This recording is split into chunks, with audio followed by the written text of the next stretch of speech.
This is the newest Nick Crowley video, YouTube's darkest video 8.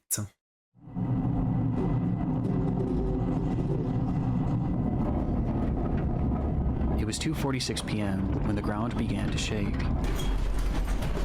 Earthquake.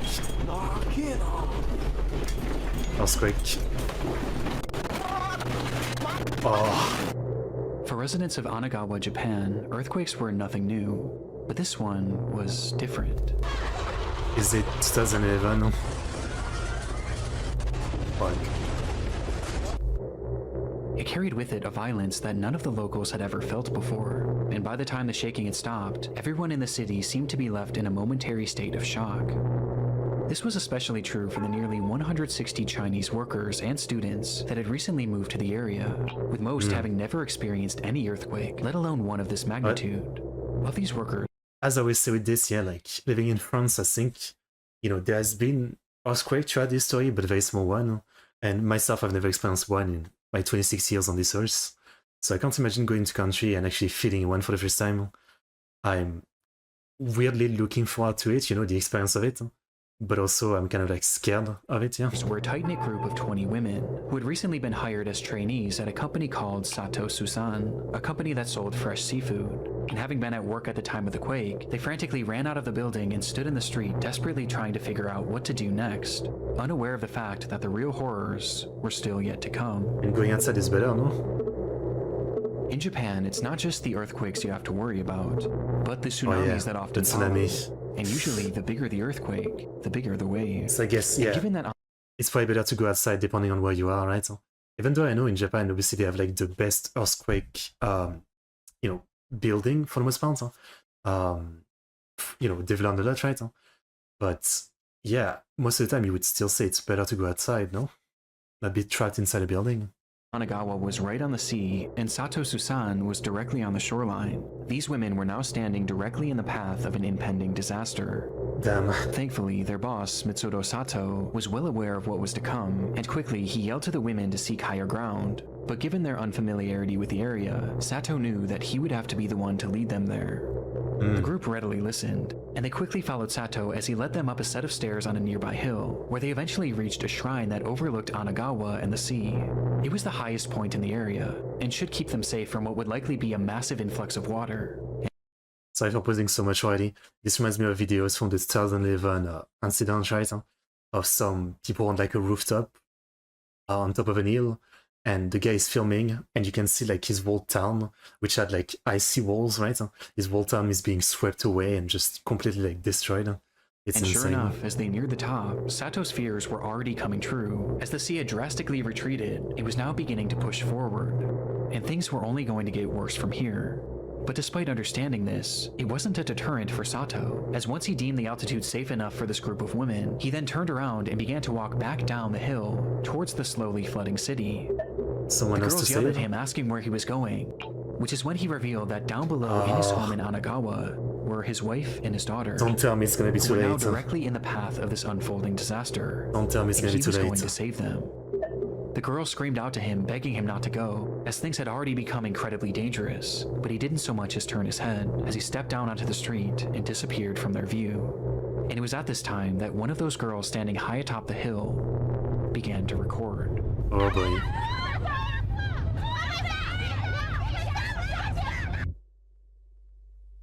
Oh boy.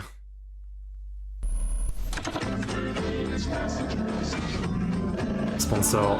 Come on. All my life, family has been super important. That's not the right time to put this sponsor. But I also realize I don't know much about them, at least outside of my immediate family members, and specifically my grandfather, who I never got the chance to meet. And when thinking about this the other day, I went down a rabbit hole of trying to find out more information about my ancestors. And in doing so, I ended up partnering with MyHeritage, the #1 family history service and the sponsor of today's video. With MyHeritage, you can search through over 33 billion historical documents to find records of your family members. Okay, it's not a DNA thing. I was gonna say like was able to form entire branches inches of my family tree with just the click of a button, thanks to their instant discoveries tool. And all I had to do was give the name of my parents and my grandparents, and all of a sudden my family tree was growing exponentially, which revealed generations of ancestors that I never even knew existed. It was awesome to find pictures of my grandfather and discover things about him, like the fact that he was on his college basketball team, and after graduation he was called to serve in World War II, which really moved me. They also colorized the pictures and even animated them. On this one you can see my great-grandmother, who came from Ireland and was one of 14 siblings, which was one of many details that I found surprising. And I ended up sharing all these pictures with my parents, who absolutely loved it. This whole experience was honestly so surreal, and this was just a fraction of what they were able to find. And all in all, this experience has made me feel closer than ever with my family.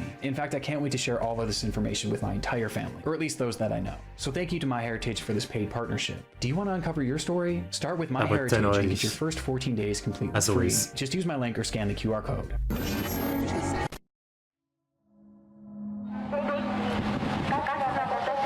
The one, the Mitsuru Sato tsunami footage. Look at that.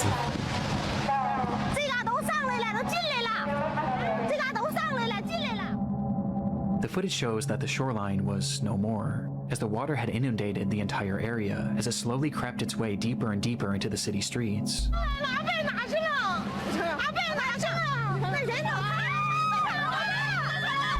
The women were understandably in a panic, trying to make sense of this ordeal that they were now given a front row seat to. And as they record, we can hear them desperately calling out for Sato. But at no point do we see him. We just know that he's down there, somewhere. And as the desperation in their pleas increases, so too does the fury of the water. But frankly, there's no way, like, just looking at it already, if he went down there, like, there's no way swimming in that. He's probably already been swept away, or he actually got somewhere else safe. Because there's no way swimming to that. But then it's like, if he survived, you can only hope that his family survived too.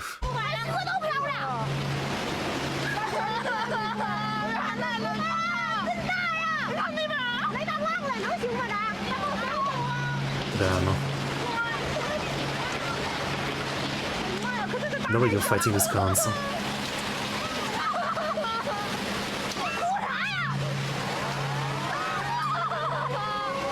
They could only watch as Anagawa as they knew it was completely eviscerated. Yeah. It's crazy.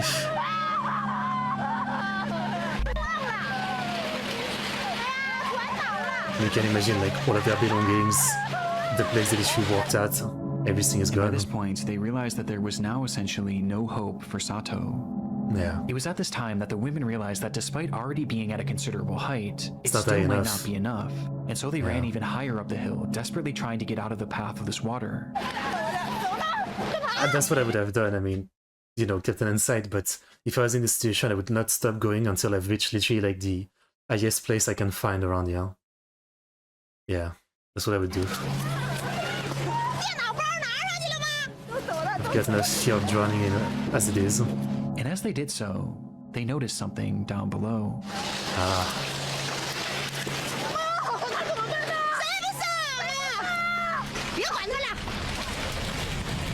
Oh shit.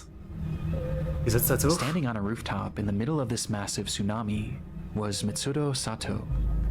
The building that he stood on was once a full 2 stories off the ground, but was now just a few inches above the surface of the water. Damn, that's terrifying. I just gotta hope that the water doesn't get more high. The women again call out to him, this time even more frantically, but at this point, it was no use. Yeah. And when the camera is taken off Sato for just a split second, we can hear just from the women's reaction the exact moment that he swept away.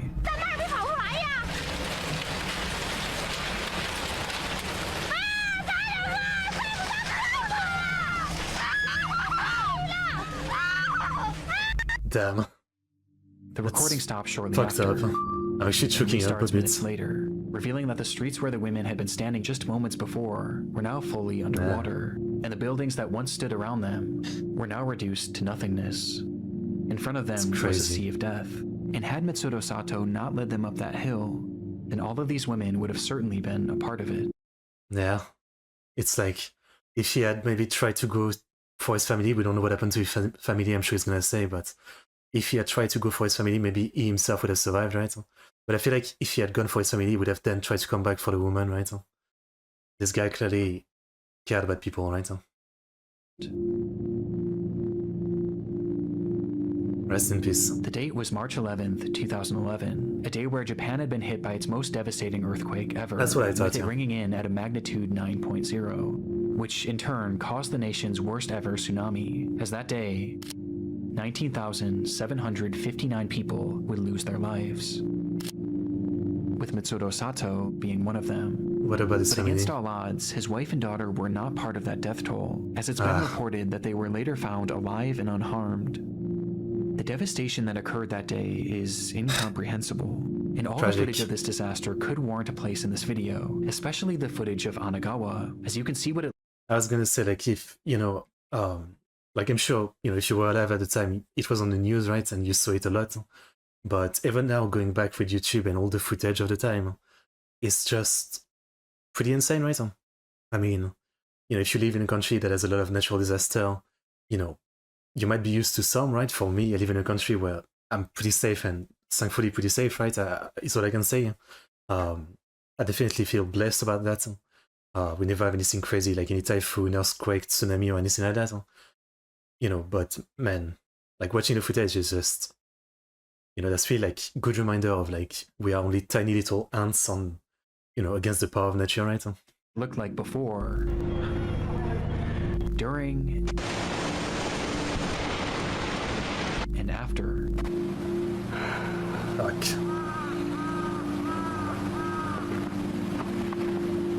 Wiped out. But what I found so interesting about this was all throughout this disaster were stories like Sato's, a man who risked his life to save 20 women that he hardly knew, and a man who gave his life trying to save his family, walking directly into the path of the worst natural disaster in modern Japanese history, all in an attempt to save the ones that he loved. And I honestly find it quite beautiful that afterwards, these women adamantly shared his story and made sure that the world forever remembered Mitsuru Sato as the hero that he was. Yeah, and of those 160 Chinese migrants who worked in the area, it was later reported that not a single one of them perished, which speaks volumes about the people of Anagawa, who so readily put others' lives before their own. That's beautiful. And very sad at the same time. Investigating a blaze in Georgetown. 2 people found dead inside the home, and so far it's not The man in the garage. fire started. It was just past 5:30 a.m. on the 17th of February 2021 when residents of a small neighborhood in Georgetown, Ontario were woken by the sound of sirens blaring. One man frantically grabbed his cell phone and rushed outside to record the unfolding scene, where he was met with a horrific sight. Damn. His neighbor's home was fully engulfed in flames. It must have happened quickly, as by the time rescue workers even arrived on the scene, there was already little hope of saving the house or any of its occupants. It would take hours before that blaze was finally quelled, revealing the charred devastation inside, as firefighters would find the remains of 56-year-old Christina Rirak and 59-year-old Andrew Rirak within the home's garage.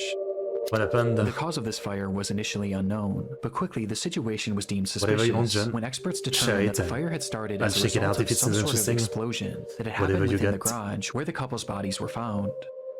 This was later confirmed by security footage obtained from a neighbor who lived across the street, capturing the moments when it suddenly ignited around 5:27 a.m. There was clearly something off with this case, and things only became more sinister following the autopsies of Andrew and Christina, Is it a murder-suicide? which revealed that they hadn't actually died in that fire, and instead, both of them had been stabbed to death, with Andrew also being badly beaten. This fire wasn't started to kill them, it was started to cover up their murder. And it did a good job of it too, as the scene was now left completely destroyed, with very little evidence being left behind. But there was something else investigators thought to check. That's security footage. The camera had been facing the garage where all of this carnage seemed to have happened, and so they thought maybe if they looked back far enough, it could at the very least show what had led up to this brutal attack. Robbers, yeah. And so they rewound that footage, going back hours and hours, during all of which the garage had remained perfectly still, until they got all the way back to 6:42 of the day prior, February 16th. Oh shit. Oh no, okay, I got tricked. I thought there was someone coming out of the right side, but it was the shadow. I got tricked.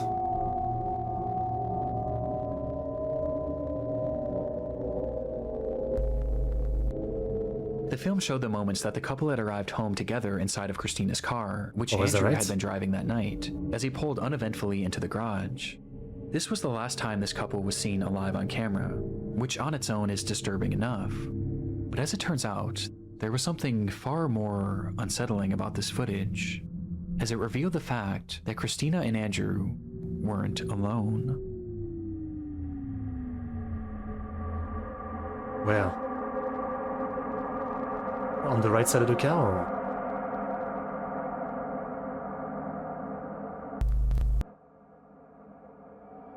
Oh, okay. They just didn't show it before, okay.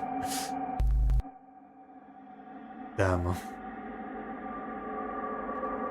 That's terrifying.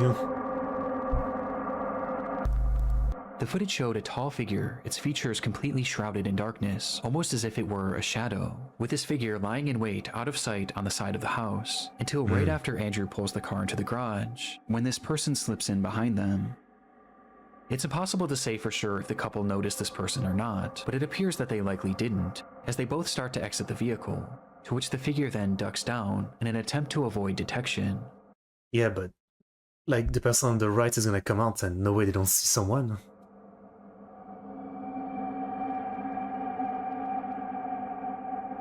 Really? Until the garage door begins to slowly close. I guess the Either passenger Christina didn't get or out Andrew yet. would make it out of that garage alive, as just seconds after this footage, they both would be brutally murdered by this unidentified person. That's crazy. The footage is terrifying and speaks to that innate fear in most of us, the fear of being followed, of being watched, and attacked in the moments where we least expect it. It's paranoia-inducing, and made even more off-putting by the fact that this clearly seemed to be premeditated. Whoever this was knew their schedule and had been waiting for them to arrive home, in a place where they knew they wouldn't be seen. But by this point, their motivation was as unknown as their identity. Following the discovery of this footage, bits and pieces were released to the press in order to get the public's help in identifying this unknown assailant. It represented a rare instance of a killer being clearly caught on camera right before committing a crime. But that's also what made this case so frustrating, as despite the video capturing this person, none of their features were discernible at all. Right. Unsurprisingly, the footage didn't bring in any relevant leads, but it at the very least showed investigators that whoever this person was knew the couple, due to its obvious premeditation. Though when looking into both Andrew and Christina, it was clear that neither of them really had any enemies in their life, with the exception of one. Harrison Brown was a 27-year-old employee at a company called Rogue Transportations, of which Christina happened to be the vice president of operations, and during his time there, Harrison was known to be abrasive and combative, with Christina often having to be the one to reprimand him, leading to Harrison resenting her. It isn't clear how police were tipped off about this strained working relationship, but they had somehow grown suspicious enough of Harrison to pay his home a visit, and what they found inside showed that this resentment he had towards Christina had actually morphed into a twisted obsession. So they got their guy already. Inside, police found satellite images of the Rearx home, along with the software on the man's computer and cell phone that showed that on the 12th of February, he had secretly attached a tracking device to Christina's car. And he had been tracking her movements for days, which is precisely how he knew when she would be arriving home. And as if this revelation wasn't damning enough, they would also find a broken knife in his garage that contained trace amounts of Christina's blood. It was obvious what Harrison had done, and when confronted with this evidence, there was nothing more he could say other than the truth. So, I mean, obviously it's a good thing that he was so stupid, but it's always the same thing with this kind of thing. I don't understand that he was both so good and so stupid at the same time, right? Like, he did all this to kill them, track their schedule, and know exactly when to go in silent when the garage door closed. None of his features were seen. Then he burned all the evidence. And yet at his own home, he kept all this evidence, like the bloody knife and all of the stuff, like the satellite images and everything. I mean, it's always perplexing how genius and stupid at the same time killers tend to be sometimes. I mean, all he had to do was get rid of the rest of the evidence. Like, he's already killed them, so why is he keeping all that? I don't know. Obviously, it's a good thing because he was found out and all that, but man, I just don't understand. He admitted he had grown a hatred for Christina because of the way that she had treated him at work, and he decided that he needed to get his revenge. That's when he purchased this tracking device and began obsessing over her movements, studying them before finding the perfect time and place to strike. And on February 16th, he waited outside the Rearx home and snuck into their garage before attacking and killing them both. After the assault, Harrison would leave the home, where he began to grow paranoid about being caught, and so he returned to the house the very next morning to start that fire, with the hopes being that the blaze would cover up his tracks. Though thankfully, this didn't work, and after pleading guilty to 2 counts of first-degree murder and 1 count of arson, Harrison Brown would be sentenced to life in prison. Good. Crazy. Crazy. Officer Pfister's dashcam.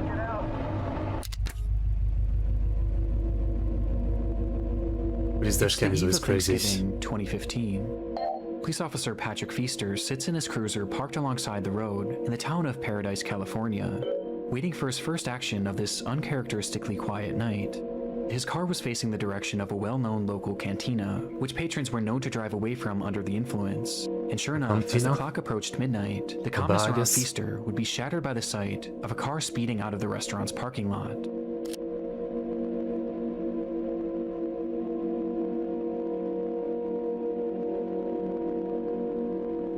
The car went unseen by Pfister's dashcam, but not by Pfister himself, as he took off, doing his best to catch up with the car that was now speeding down the road, and within a few seconds, he does. Okay.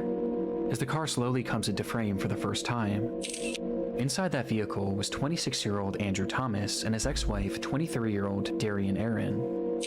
Andrew had been drinking heavily that night and was well over the legal limit, with his driving showing as much as he failed to pull over once Pfister approached him, resulting in a police chase that would only end up lasting just a few seconds. Oh boy.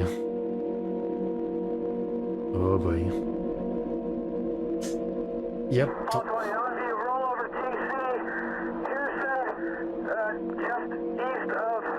Is that their bodies outside? Copy, roll over TC, east of Black Hall. They got thrown out of the car. As Andrew would drive his car directly into a median, causing the SUV to flip over violently before coming to a halt on its side.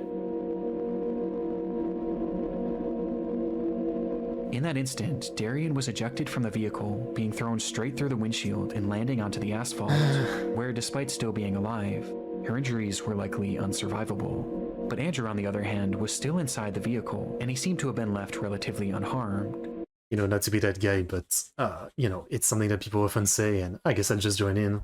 It is absolutely insane how smoking, drugs and stuff like that is, you know, punishable so badly and seen as such a bad thing, and yet alcohol is like, you know, like clearly like a much worse problem, right? And yet, you know, to this day, it's still like seen as just, it's fine, right? Like, it's just insanity to me. That's all I can say. As perhaps being boosted by adrenaline, he quickly tried to crawl his way out of the car in a desperate attempt to check on Darian, with Officer Pfister's dashcam capturing the entire ordeal. Though just as Andrew attempted to do so, we see Pfister step into the frame, You shoot him? where he suddenly draws his gun, and without saying a single word, fires 2 shots at Andrew, with one of the bullets appearing to strike him, causing his body to go limp as he falls. Was he like disgusted that he basically killed that girl by doing this, so he just killed him?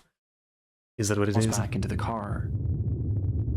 It happened in a literal instant, so fast that it's clear Pfister had most likely accidentally discharged his weapon, as there was no attempt at communication before the shot was fired, with Andrew clearly posing no risk to him, as both of his hands were being used to hoist himself up.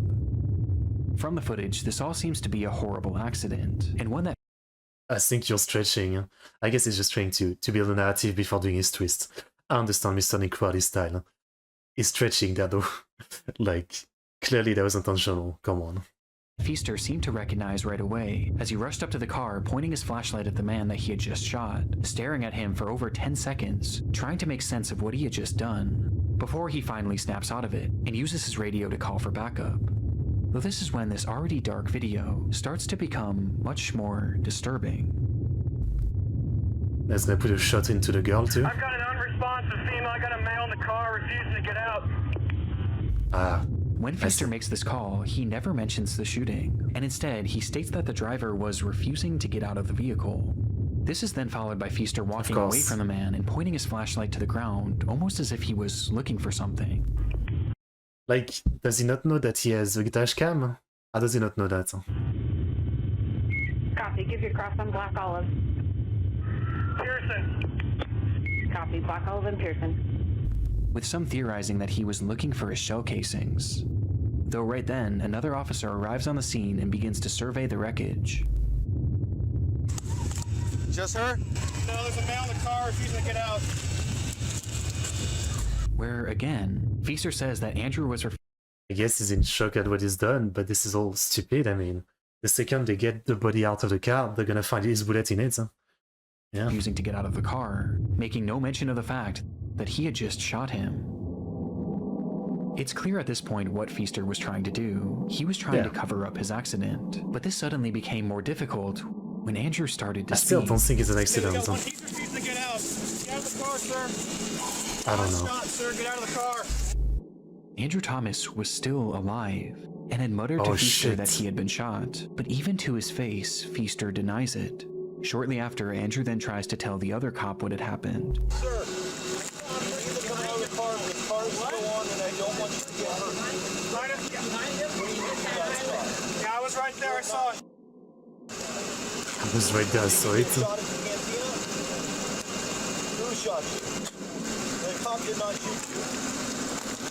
But understandably, this other cop wasn't believing him, as surely Feaster would have said something at this point. And so the minutes start to pass, and after 5 full minutes, I guess I can't blame the other cop. Like, this is obviously a very confusing situation here. Like, yeah, like, the other guy is doing a good job acting for now, so fair enough. I guess you would not doubt your fellow officer. Feaster continues processing the scene like nothing had happened, with the other officer being left to theorize that Andrew must have been seriously injured and was likely in a state of shock, which is why he was making all of these strange claims about being shot. He may be hurt in there. Yeah, I know he is. He's in shock at the very least. From here, the footage cuts, and we're only left with the audio from that same officer's body cam, as he attempts to get more information from Andrew. Sir, I need you to talk to me so I know you're okay.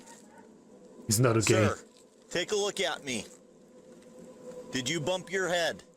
But by this point, he had gone completely silent. I don't know what to say because, again, both sides are piece of shit in this side. Like, the cop, clearly piece of shit. The guy, you know, clearly, like, drunk driving and killed someone, piece of shit. But obviously that doesn't justify this, right? Like, it's all messed up. It's all 10 messed up. minutes later, the footage then cuts back on, this time to another officer's body cam, which shows that an ambulance had now finally arrived on the scene, with medics first directing their attention to Darian, who was in the worst shape, as she would tragically be pronounced dead shortly after. But despite all of these first responders on the scene, none of them had any idea that the man inside that vehicle had just been shot, and shot he's by not one of saying their anything. colleagues. And in these moments, Andrew was slowly losing his life as each minute passed. It would take 11 full minutes before Feaster finally confessed. You hold this scene, Manny, with me. We're going over to the cantina to find out if this guy...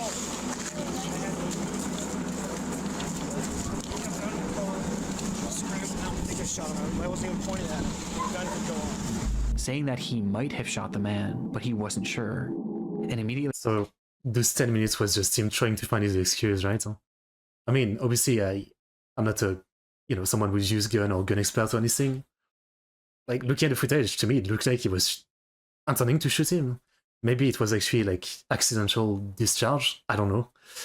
I'm still not convinced of it. I guess it's like, with all the cop shooting people, because they're angry or something for no reason, right? Not for no reason, but, like, because they feel like they can. It's always easy to assume, yeah, the cop just did it because he can. Maybe it's an actual accident. But at the same time, again, he spent like 10 minutes cooking up a story, right? Rather than like, like if it was an actual accident, the most obvious thing would be to actually acknowledge it right away. Like, not try to hide it and everything. after saying this, Oh my God, are you serious? the recording is stopped, and the footage comes to an end. Of course, they stopped the recording Sure now. enough, in that moment, Officer Patrick Feaster had in fact shot Andrew Thomas, with a bullet Single striking gunshot him wound. directly in the neck. And the reason why he wasn't getting out of his vehicle was because that gunshot had left him fully Paralyzed. paralyzed from the neck down. His condition was awful, and made worse by the length of time that it took for him to receive proper treatment. And despite fighting for weeks, Andrew Thomas would lose his life less than 1 month later due to that gunshot wound. Afterwards, Feaster admitted that he did fire his gun, but claimed that in the moment he wasn't actually sure if he had hit Andrew. But many found this hard to believe, as his gun clearly goes off while he's pointing it at Andrew, and he clearly gets a good view of him immediately after the fact. Not to mention the fact that Andrew literally told him over and over again that he was shot. But for many, by far the most incriminating moment was when Feaster appeared to be looking for his shell casings. And because of his actions, Officer Patrick Feaster would be found guilty of manslaughter and receive a prison sentence of 180 days. A decision that was heavily contested but ultimately upheld. And while no one is defending Andrew Thomas's decision, every single time, I mean, I'm not even that surprised. It's every single time like that. Like, I feel like every 2 days there's a new story like that in the US. Cop murdered someone, and it's like, here's a year. It's fine. He didn't mean to do it. Here's a year. It's all good. To drink and drive that night, Feaster's use of deadly force and his blatant attempt at covering it up make this footage harrowing nonetheless. Fucked up. There are many who believe that Officer Feaster intentionally shot Andrew that day. It's difficult to explore this theory without being able to show the full footage, so I recommend looking up the case for yourself and drawing your own conclusion. I mean, I'm still, like, again, in my mind, looking at what happened, like, it definitely was a case of, maybe he was mad of, like, the guy tried to run away from him, maybe he was mad seeing, like, the body of the girl on the ground, so he was like, you killed that girl, you fucker. Maybe it was more like, you know, like he's seeing someone try to run away from him, would actually try to shoot him, so he just shot first. But I still feel like it was an accident, I don't know. But I'm no expert. But to me, I say not an accident. And, you know, whether it was an accident or not shouldn't matter, like 180 days or whatever. Like, what the fuck? I mean, how can that even be? How can that even be? Come on. Like, even though I have no sympathy for the driver, like, that shouldn't change the fact that this guy shouldn't get 180 days. Fucking hell. Seriously. I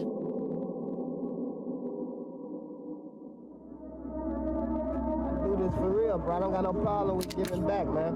I'm the only one out here with a show that's actually giving back, you feel me? Young QC gives back.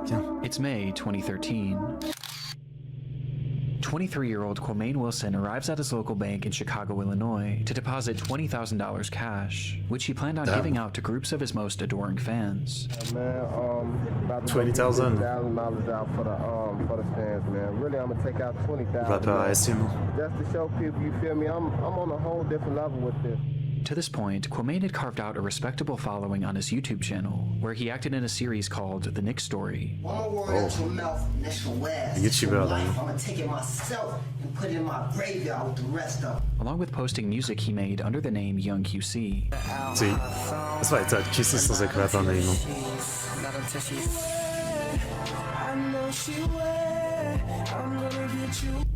Based on his viewership alone, his success was apparent, and he wasn't shy about showing off the wealth that he claimed to have accrued as a result of it, posting photos and videos of himself flaunting large amounts of cash across his social media pages. 2013, 5 million views. That is pretty good, but I don't know. I don't feel like you would get thousands and thousands and thousands of dollars from that. But this video was by far his most boastful yet, as he would take that $20,000 and throw it into the air for all of his fans to fight over. This is nice until someone tries to, I don't know, rob him. Relishing in the opportunity to show off his riches, despite the fact that behind the scenes, things weren't quite as they seemed. The truth was, Quamaine had actually earned very little from his channel despite its viewership, with this being on account of his videos containing copywritten music and the fact that he only had a dozen or so uploads.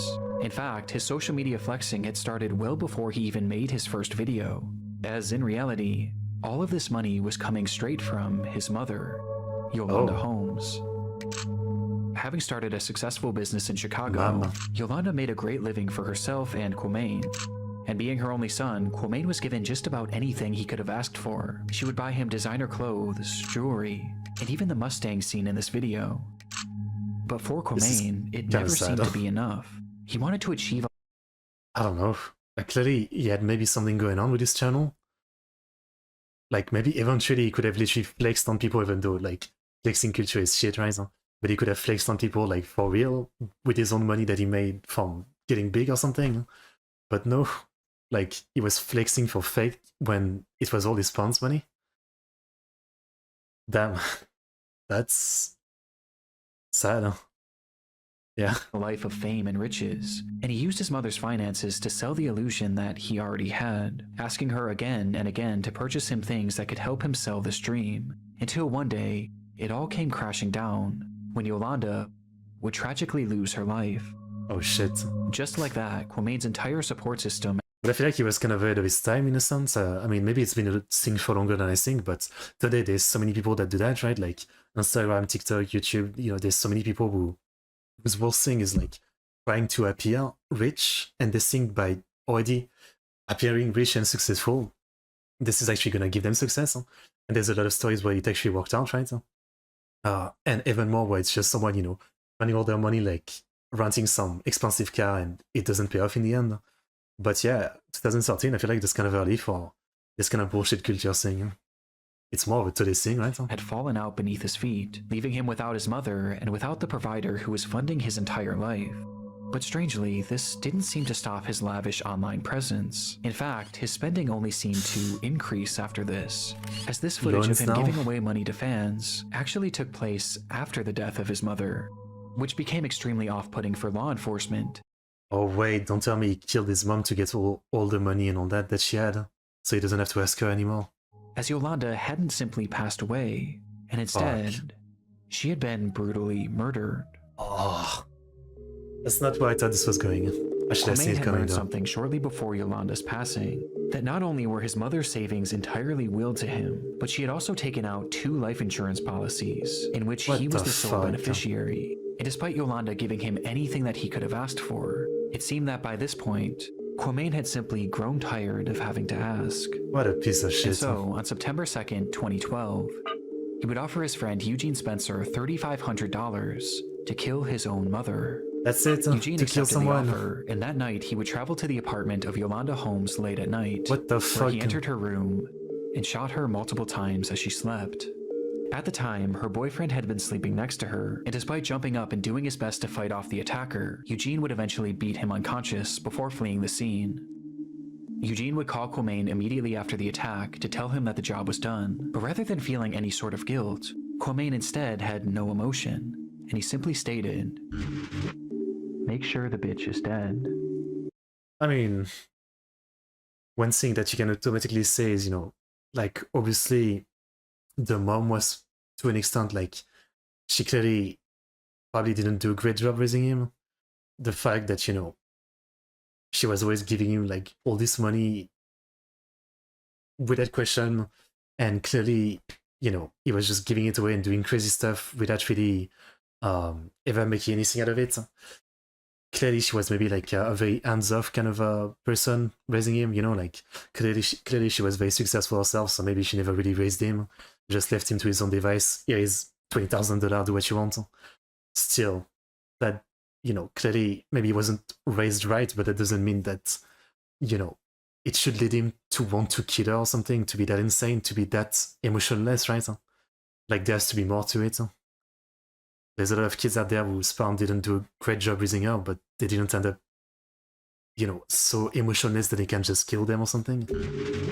And so Eugene went back up to that unit, this time brandishing a knife, and repeatedly stabbed Yolanda until he was absolutely certain she was gone. And with that, Kwamain Holmes was a rich man, and it only cost him the life of his own mother. What the fuck? For a moment, the crime had worked perfectly. The police were left with no concrete leads as to who might have killed Yolanda, and the public largely believed that it was her boyfriend, whom Eugene had knocked unconscious. But no one even thought to look at Kwamain, and recognizing that he was in the clear, his behavior grew brazen almost. I mean, it happens, right? And sometimes it feels justified, right? Some abuser parent getting killed by their kids. But in a case like this, and with the fact laid out, even I didn't think of it right away, yeah. immediately. Kwame Wilson lost his mother to gun violence on November 14th. My mother, she was a neighborhood woman. A guy entered her home, you know, and murdered her, you know, just to steal. As he went on TV to talk about his mother's murder, where he Piece peddled of the theory shit, to huh? the public that this was some sort of botched robbery. All the while, he showed no emotion. I was He gonna wouldn't say, even like, wait a full week before depositing the money, as he took out $90,000 within just the first few days, and immediately began showing it off to his followers.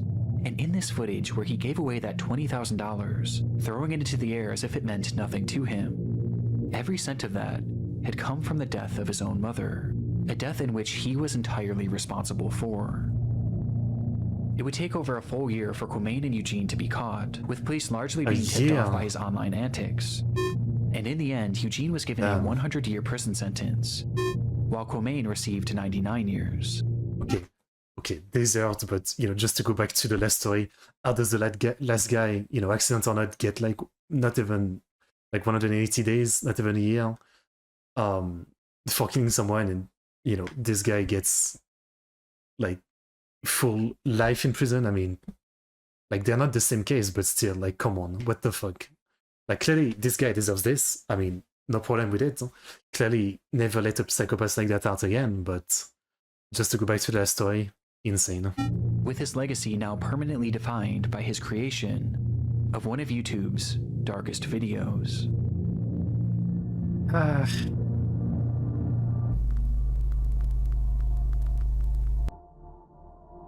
I don't know what to say. I mean, fucking insane. I want to give one last thank you to this video sponsor, MyHeritage. Use my link. Absolutely insane. I literally don't know what to say outside of that.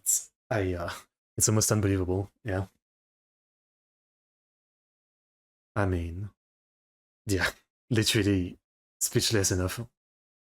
Alright, as always, I do find these videos entertaining by Nick Crowley, but also, man, do they, like, sometimes they anger me, sometimes they make me feel sad. It's just, it's a roller coaster. It's a roller coaster. Yeah.